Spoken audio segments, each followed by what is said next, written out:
It's Friday, Feedback Friday, the feedbackiest day of the week. Ha! It's Feedback Friday. And I don't know what to talk about first, so I'm going to do two Feedback Fridays. This one is going to be the PS5 stuff, because this is a gaming channel. Holy crap. I'm going to do a second video about the J.K. Rowling stuff, because, oh my god, that article. But this is about PS5. Yay! There's actual gaming news that we get to talk about. Huzzah! So if you like actual gaming news, YouTube eats this stuff because of SEO, and it goes to all the big gaming websites first through YouTube. So help support this channel. Become a monthly patron. Patreon.com/ENK. How awesome was that PlayStation presentation? How awesome. Okay, PlayStation normally brings it with those. Okay, I shouldn't say normally. The last 3 or 4 years, like the PS4 cycle, they have been consistent. It has been boom, boom, boom, boom. And, barring that one weird year where they, set up that, art thing with The Last of Us 2, when they got kind of artsy fartsy for a while there, I guess to give the people who were at E3 and sweating in the heat a little extra thing. But for the most part, their focus is on the games and a clear desire to minimize BS, blah, blah, blah, blah, blah. Those of you who have watched my E3 streams in the past, I moved to Twitch because of E3 streams, because YouTube shut me down in the middle of an E3 stream a while ago because of copyright claims on the music, and I have never gone back. I've been, screw you, YouTube. I'm going to Twitch. They don't give me problems. But the one thing PlayStation has historically been weak on is launch titles. They tend to wait a little bit. They tend to sort of soft launch their console. They have 6 to 8 games at launch. They ease in, sort of. Their philosophy in the past has been, we want people to get a full 10 years out of the previous console, so we'll launch this new one and give it a few years before we really start putting out super badass games, except for Gran Turismo. Gran Turismo is sort of a standard early in a PlayStation cycle, and this cycle's no different. They're not reinventing the wheel in some ways. But beyond that, bam, and bam, and bam. And, okay, I've been around a long time, okay? I remember when the PS2 launched, the games were meh, and then it was bam, a few years later. And then the PS3 launched, and it kind of fumbled out of the gate with price point and a lack of compelling launch titles, but, the back end of that console arc was bam, bam, bam, bam, bam, with really great exclusives. And then the PS4 was just Xbox what? X who? And they seemed confident. They seemed, open to working with developers even beyond the games they showed. Names like Remedy and Devolver in their the little presentation of developers at the end, as well as names like Annapurna that were in the presentation. Those PlayStation is continuing to support indie and mid-tier developers in a meaningful way. And they don't mind getting weird. It doesn't always work, but you guys know me. I prefer to reward the effort, the experimentation, because video games have an artistic element as well as a technological element. So that matters. But let's talk about the tech first. Those in the know did not expect a price. So I'm not surprised there was no price. This is always the dance that Xbox and PlayStation do, and there being no E3 this year means they're still playing chicken a little bit with price. Normally they have to release because it's E3 and Microsoft goes first, and somebody finds out something and Sony, notoriously, like infamously undercut them on price on the PlayStation 4. So they are playing that game of chicken again. It seems like everybody is expecting a price point of around $500 for the base console. Whether that's the download only console as opposed to the 4K Blu-ray, I don't know. I think it would be really dumb to overcharge on an optical disc unit. Don't make the mistake of the Xbox and the Kinect, because some people like physical media. There has been an optical drive in like every game console ever. We know it's not that expensive. If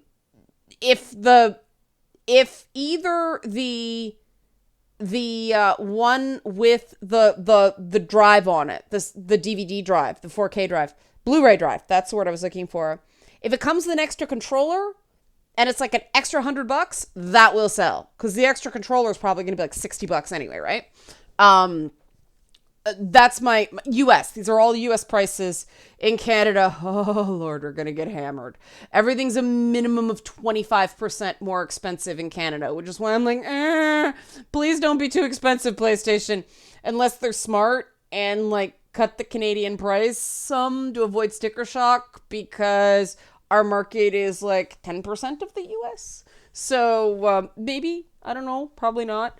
But our exchange rate is redonkulous right now, so we get it's going to be 25 to 30% more expensive, plus 5% GST, and then it's harmonized. So there's a 25 to 30% premium with the exchange rate, and then there's a 13% increase on top of it, unless you want to like end up in Alberta somehow, or have somebody ship you one in Alberta where there's no provincial sales tax. But we are looking at, if it's $500 in the US, it's $700 up here. It starts to become prohibitive at that price for obvious reasons, especially after COVID. So hopefully they will keep that optical drive version reasonable, because I want the optical drive version, but I may not be able to afford it. I wasn't able to afford the PS Pro, and I can't be the only one. So yeah. But I love the design. I love it. I know some people are making fun of the design. Y'all don't know what you're talking about. Like, get out of the black box, okay? Like, stop thinking every console has to be a black box that sits in your living room. No. It's gonna be interesting, because white plastic tends to yellow, especially when exposed to sunlight. I know this because I am a toy collector. And my Nintendo consoles over the years have all, like, the Wii yellowed pretty bad. But we all know that Nintendo cuts costs by using kind of cheap plastic. So is this a surprise? No. But people are going to notice if the plastic yellows. That is cosmetic. The way the thing is designed to make sure that people are not stupid about venting their console. Oh my God, I cannot describe how much I love it. I am so excited by that, because I know way too many people. Like, if you guys have seen there's freaking cables. Like, people are like, oh my God, cable management. I'm like, shut up. Everything works. Some people insist on everything looking neat and clean. And so they take their console and they shove it in a corner. And so there's no airflow on the side, and there's no airflow on the bottom, and there's no airflow on the back, because they push it as far back, so there's like a little bitty thing like that. And then what do? They either put another console and another console, or they put games. There is nowhere for the heat to go. Morons. And then they complain their whatever overheats or melts or like shuts down because of heat or any of that stuff. Your fault, but people don't believe it. So First of all, they create this clamshell thing that means there's all this venting. So no matter how much you pack it in, there is venting. And then they have that round base on the bottom, which means the console is lifted up. It is cradled in the bosom of that little round base, which means there's airflow on the bottom. So no matter how much some idiot tries to pack things in that way, it's gonna have airflow. I am so excited. These are things that excite me, folks. I'm a massive nerd. Okay. The internal heatsink is apparently totally fine. I know my buddy Rich over at Review Tech USA was concerned about PlayStation heat. He is convinced that it is not going to be a problem. Yay. It's a neat design. I'm really interested in trying out those haptic controllers. But let's get to the games. I've spent 10 minutes talking about everything but games. And this is where things get really exciting.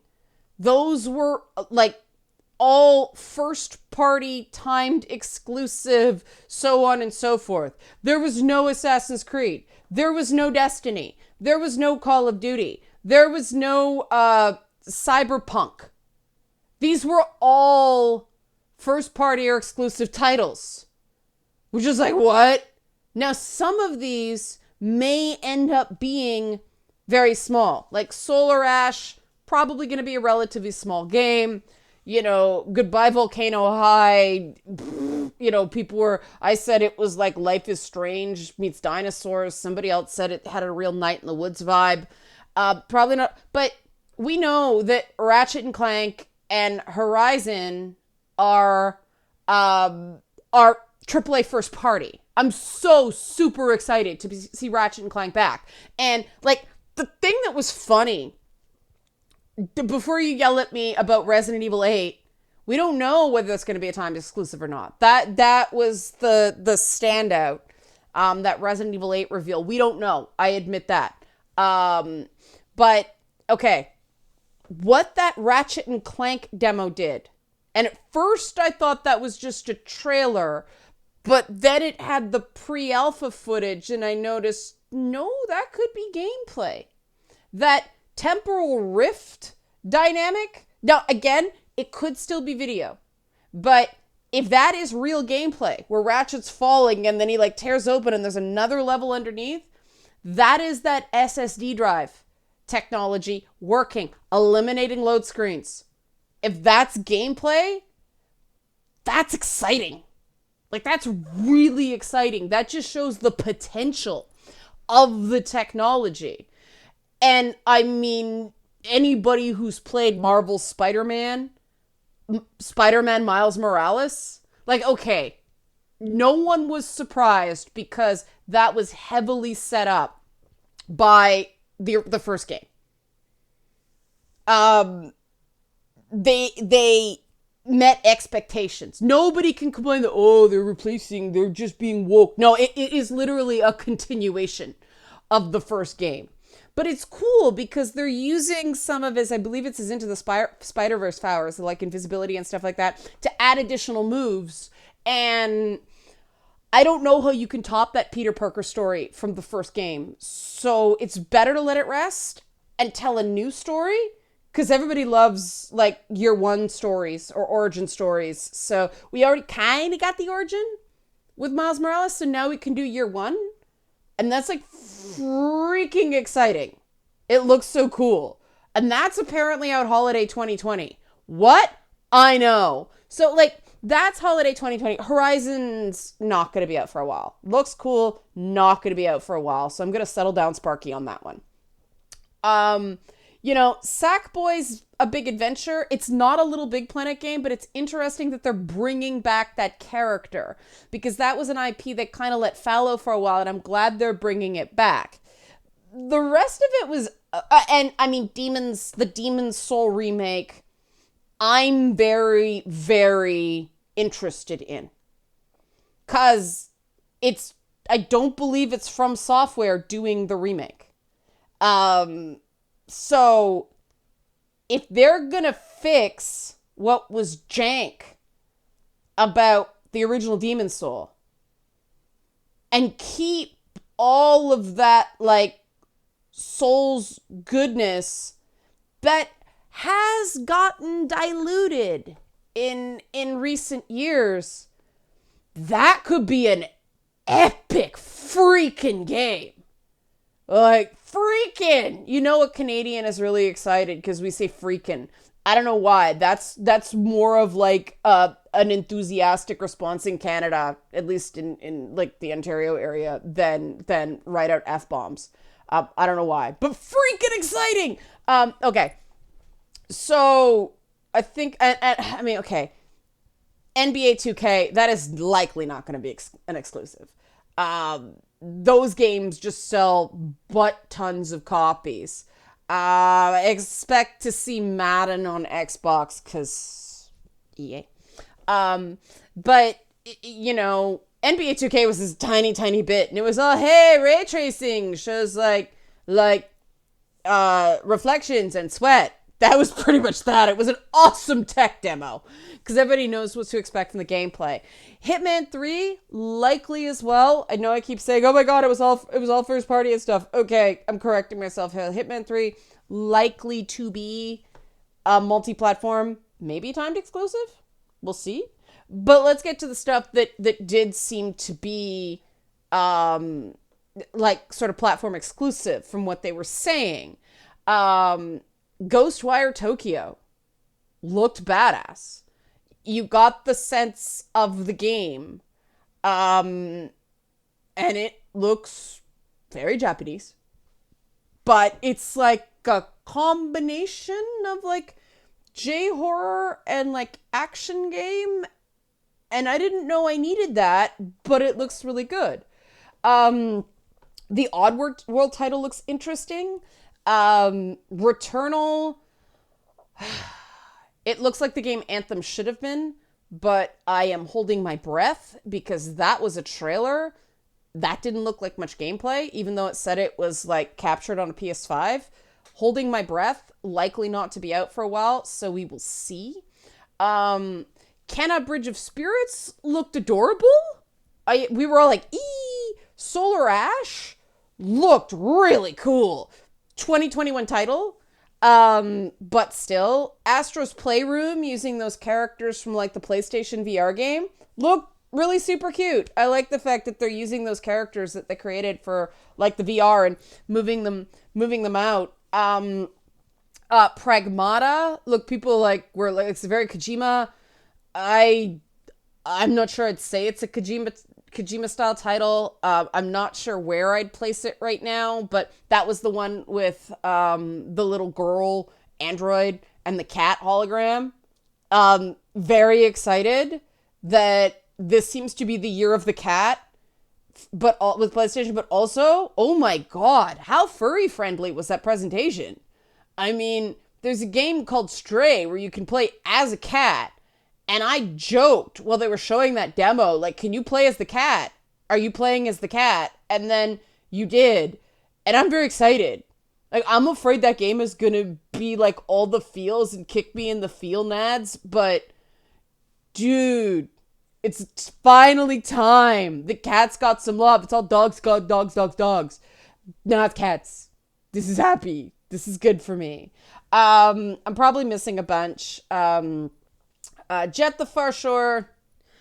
I'm biased against that game just because I had to review No Man's Sky at launch, and so I am burned by anything that looks like that. Personal bias declared.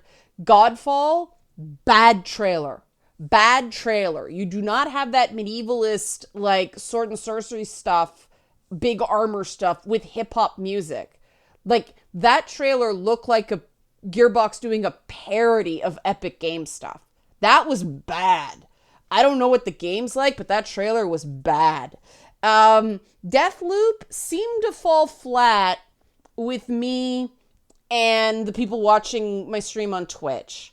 And one commenter, I think it was Cloudcraft, could be wrong, but he put it well. He said, this is just Dishonored with new wallpaper. And the conceit of the dueling assassins running from like the whole Hard Target movie thing that, oh, you're the people are hunting the people. It wasn't enough of it was more of a conceit and less of something that informed the gameplay. The gameplay didn't. First person is never going to give you the sense that you're being hunted the way that you can see somebody chasing you can do. Examples like, survival horror stuff like Outlast aside, that's a running gunner. Like, the gameplay is, it looked like Dishonored, one person said, with the look of We Happy Few. And that's where we're at. That's how strong the presentation was. That in any other year, that might have been enough. But it just paled in comparison. The other game that seemed to fall flat, and I admit that this is one of my own, like, very personal stupid squicks, but apparently I'm not alone. But Bugsnax, I mean, I thought Octodad was neat. Like, it was creepy in a cool way. Bugsnax, as one person said, it's vegetarian vor. If you don't know what that is, that's fine. But it was that with a side of body horror, like that.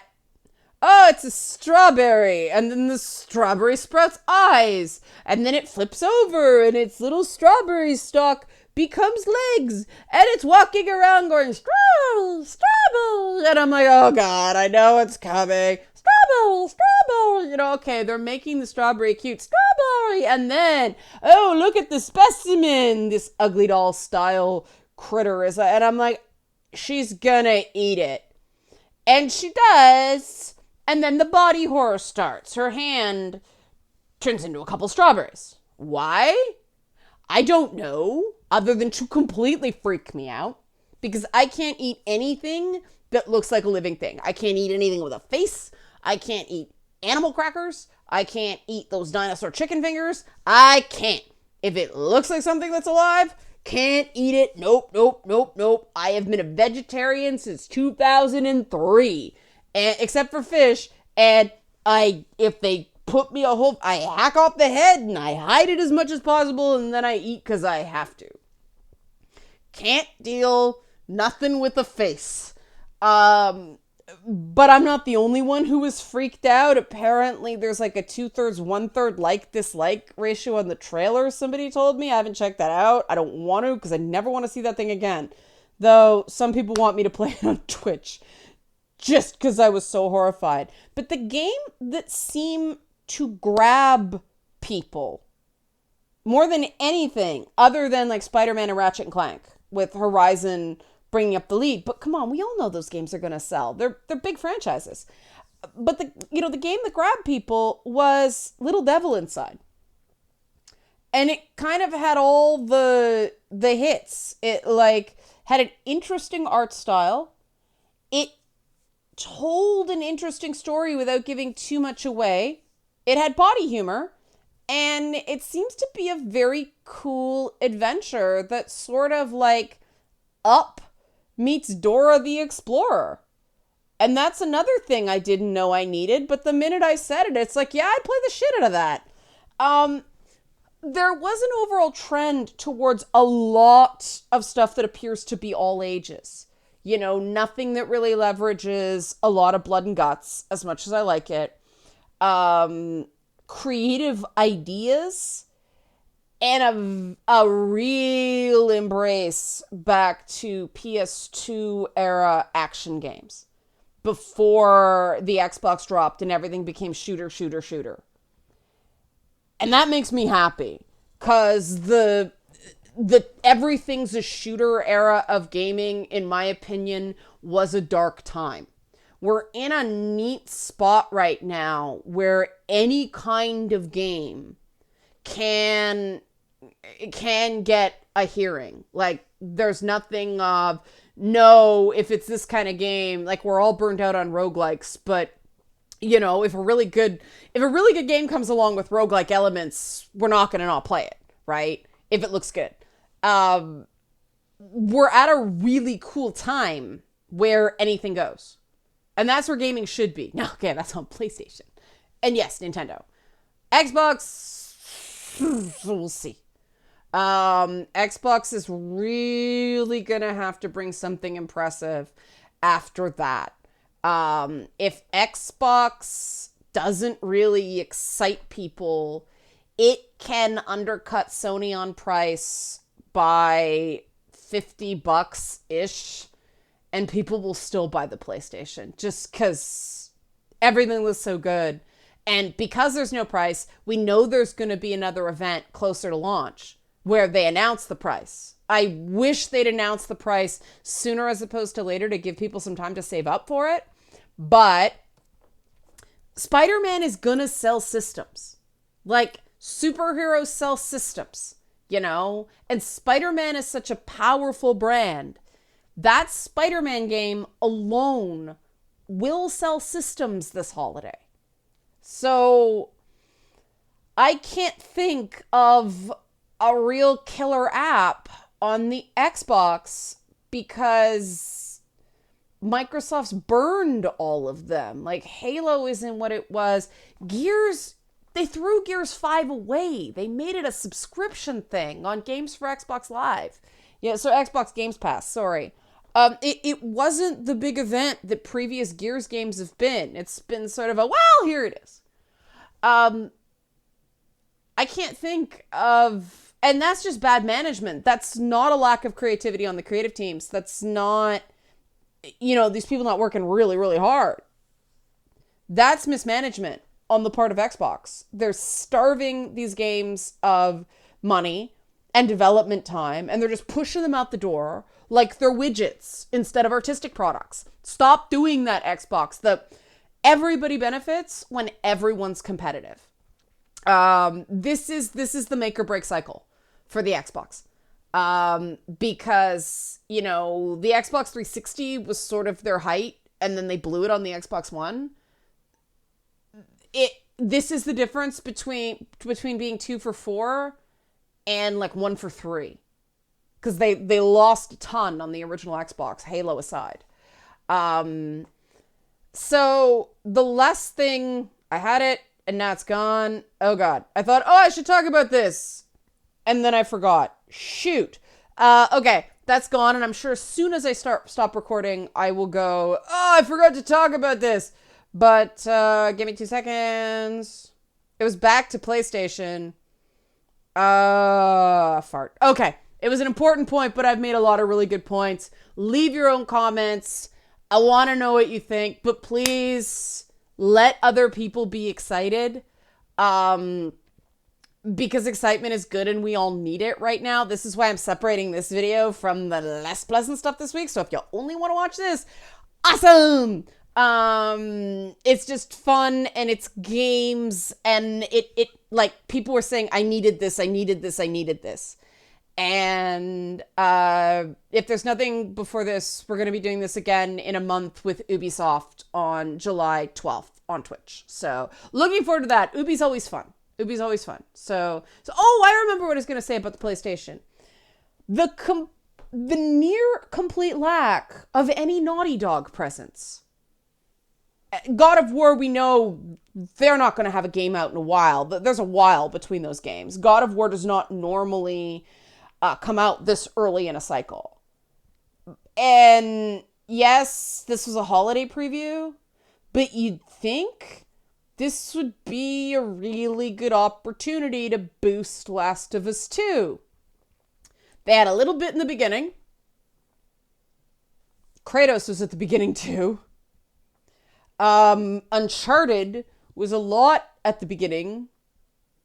But the utter lack of Last of Us 2 speaks volumes in its silence. And I'll leave it there. Okay, if you like this kind of stuff, help support this channel, become a monthly patron, patreon.com/LeannaK. Thanks for watching.